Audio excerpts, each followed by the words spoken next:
3 गुना 6 आपसे यदि कोई पूछ दे तो आप बहुत आसानी से और आराम से बता देंगे कि इसका आंसर कितना आने वाला है, 18 आने वाला है। लेकिन इसी जगह पे 3 गुना माइनस में 6 आपसे कोई पूछ दे और आप यदि इसका आंसर 18 कहते हैं तो फिर क्या हो जाता है, गलत हो जाता है। लेकिन इसका आंसर क्या होता है, माइनस में 18 होता है। अब ये आंसर माइनस में 18 कैसे होता है, ठीक है। अब जैसे कि एक और एग्जांपल ले लेते हैं, 4 माइनस में 4 गुना में माइनस में 5 दे दिया, ठीक है। अब जब आप इसका आंसर माइनस में 20 कहते हैं तो गलत हो जाता है, लेकिन सिर्फ 20 कहते हैं तो सही हो जाता है। तो आखिर ये होता कैसे, इसके पीछे के राज को हम लोग समझेंगे कि आखिर दो चर मतलब अचर पद जो होता है उसका गुणनफल कैसे निकाला जाता है, उसको कैसे गुणा किया जाता है। नमस्कार, जय हिंद बच्चों, कैसे हैं आप सब। उम्मीद करते हैं कि आप सब बहुत बढ़िया होंगे, बहुत मस्त होंगे। आज जो है अपने ये बेसिक कंसेप्ट का तीसरा लेक्चर होने वाला है और आज इस लेक्चर के अंदर हम लोग देखेंगे कि आखिर अचर पदों का गुना कैसे किया जाता है। अचर पद को जब कभी भी हम लोग गुना करते हैं तो किस तरीके से गुना करते हैं, कुछ एग्जाम्पल से हम लोग समझने वाले। चलिए अपने पास जो है कुछ एग्जाम्पल सबसे पहले हम ले लेते हैं और उसी से समझेंगे कि आखिर उसका गुना कैसे किया जाता है। देखिए अचर पद में गुना जो है, आप लोग जैसे 3 गुना 6 आपसे यदि कोई पूछ दे तो आप बहुत आसानी से और आराम से बता देंगे कि इसका आंसर कितना आने वाला है, 18 आने वाला। लेकिन इसी जगह पे 3 गुना माइनस में 6 आपसे कोई पूछ दे और आप यदि इसका आंसर 18 कहते हैं तो फिर क्या हो जाता है, गलत हो जाता है। लेकिन इसका आंसर क्या होता है, माइनस में 18 होता है। अब ये आंसर माइनस में 18 कैसे होता है, ठीक है। अब जैसे कि एक और एग्जांपल ले लेते हैं, 4 माइनस में 4 गुना में माइनस में 5 दे दिया, ठीक है। अब जब आप इसका आंसर माइनस में 20 कहते हैं तो गलत हो जाता है, लेकिन सिर्फ 20 कहते हैं तो सही हो जाता है। तो आखिर ये होता कैसे, इसके पीछे के राज को हम लोग समझेंगे कि आखिर दो चर मतलब अचर पद जो होता है उसका गुणनफल कैसे निकाला जाता है, उसको कैसे गुना किया जाता है। इसलिए वीडियो को लास्ट तक देखिएगा और अच्छा लगे आपको तरीका और ये सारा कंसेप्ट यदि आपको अच्छे से समझ में आता है तो प्लीज हमारे इस वीडियो को लाइक भी कर दीजिएगा, हमारे इस चैनल को सब्सक्राइब भी कर दीजिएगा और अपने दोस्तों के साथ में शेयर भी कर दीजिएगा, ठीक है। देखिए इस वीडियो पे जितना ज्यादा लाइक और जितना ज्यादा कमेंट आएगा उतना कहीं ना कहीं हम इसके आगे के और भी सारे पार्ट को आपके सामने लेके आएंगे, जिससे आप कहीं ना कहीं बेसिक मैथ के अंदर आपका मैथ्स जो है वो बहुत जबरदस्त हो जाएगा। और देखिए सबसे इंपॉर्टेंट होता है बेसिक मैथमेटिक्स। जो यदि बेसिक मैथ जिस बच्चे का अच्छा होता है वो हमेशा मैथ्स को एंजॉय करके पढ़ता है, लेकिन जिसका अच्छा नहीं होता है तो भाई उसके लिए तो मैथ्स बहुत ज्यादा बोरियत होती है। तब उसको ऐसा लगता है कि हम मैथ्स को कहीं ना कहीं मैथ्स का बहुत बड़ा बोझा जो है वो ढो रहे हैं, ठीक है, और बोझा के तले दबे हुए हैं। तो ऐसा महसूस करके आपको नहीं पढ़ना है, क्योंकि हम मतलब रोशन सर जो है आपके लिए बिल्कुल 0 लेवल से लेके हीरो लेवल तक के बेसिक कंसेप्ट का जो पूरा सीरीज है वो लेके आया है। और इसमें सिर्फ और सिर्फ हम आपसे यही उम्मीद करते हैं कि आप लोगों का भरपूर प्यार जो है वो हमें मिले, ताकि हमारे पास जो है और ज्यादा मोटिवेशन हो, हम और ज्यादा मोटिवेट हो और लगातार आपके लिए ऐसे सीरीज जो है वो लाते रहे, ठीक है। तो चलिए बिना लेट किए हम लोग आज गुना को समझने वाले हैं कि आखिर ये गुना आखिर होता कैसे। देखिएगा गुना करने के लिए आपको एक चीज ध्यान रखना है, हमेशा सबसे पहले गुना जो होता है वो चिन्ह का गुना होता है, ठीक है। सबसे पहले गुना किस चीज का होता है, चिन्ह का होता है।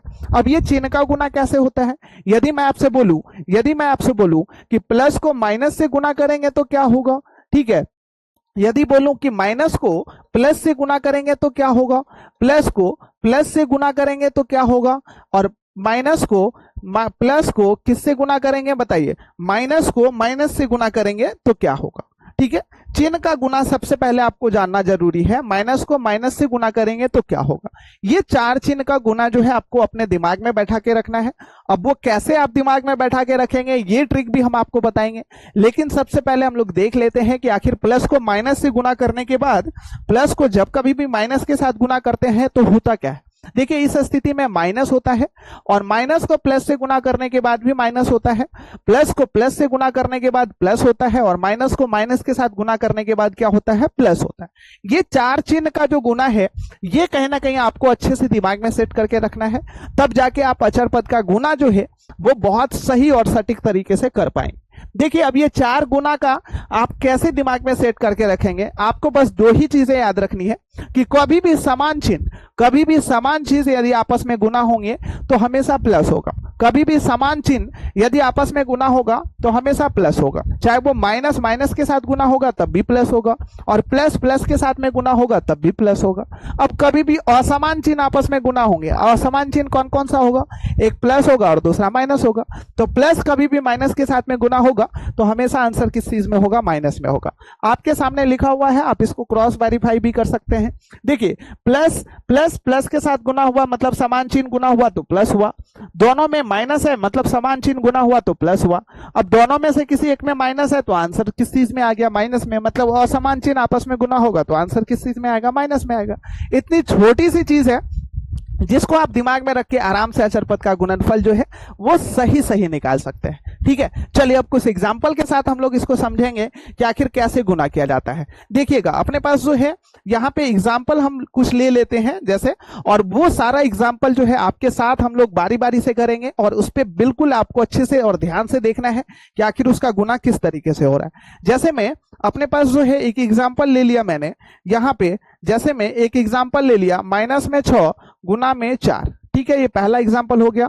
माइनस में 4, माइनस में ले लिया मैंने यहाँ पे 4, ठीक है, माइनस में 4 और गुना में माइनस में 10, ठीक है, और 8 ले लिया और गुना में माइनस में 6 ले लिया।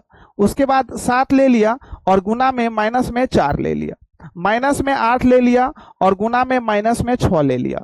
ठीक है, अब इसी तरीके से ये सारे एग्जाम्पल हमने लिया है। अब इस एग्जाम्पल को हम लोग बारी बारी से करने के लिए सीखेंगे कि आखिर इसका गुना जो है वो क्या होगा और इसका परिणाम क्या होने वाला है, इसका आंसर क्या होने वाला है। इसलिए बिल्कुल ध्यान से देखना है।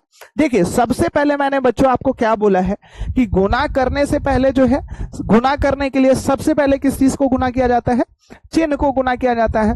तो अब इसके अंदर सबसे पहले यदि हम लोग चिन्ह को गुना करेंगे तो संख्या 6 और 4 को गुना करना है, तो 6 का चिन्ह किस चीज का है बताइए, माइनस का है, और 4 का चिन्ह किस चीज का है, प्लस का है। तो मतलब माइनस और प्लस कभी भी गुना होगा आपस में तो असमान चिन्ह गुना हो रहे हैं, तो असमान चिन्ह गुना होके क्या होता, माइनस होता है। तो इसलिए यहाँ पे क्या लगाएंगे, माइनस लगाएंगे। ठीक है, प्लस और माइनस मल्टीप्लाई करके क्या होता है, माइनस होता है, तो माइनस लगा दिया यहाँ पे। अब इसके बाद 6 को 4 से गुना कर लीजिए, तो 6 चौके कितना हो जाएगा, 24 हो जाएगा, तो ये आपका -24 आंसर हो जाएगा।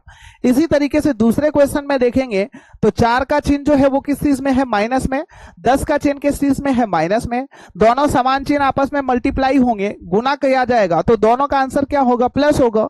आपको पता है ऑलरेडी किसी भी संख्या से पहले प्लस का चिन्ह नहीं लगाया जाता है, तो इसलिए यहाँ पे प्लस नहीं लिखेंगे। और 4 को 10 से गुना करेंगे तो सिर्फ क्या लिख देंगे, 40। तो 40 का मतलब क्या है बाबू, यहाँ पे जो है ये 40 किस चीज में है, प्लस में है 40।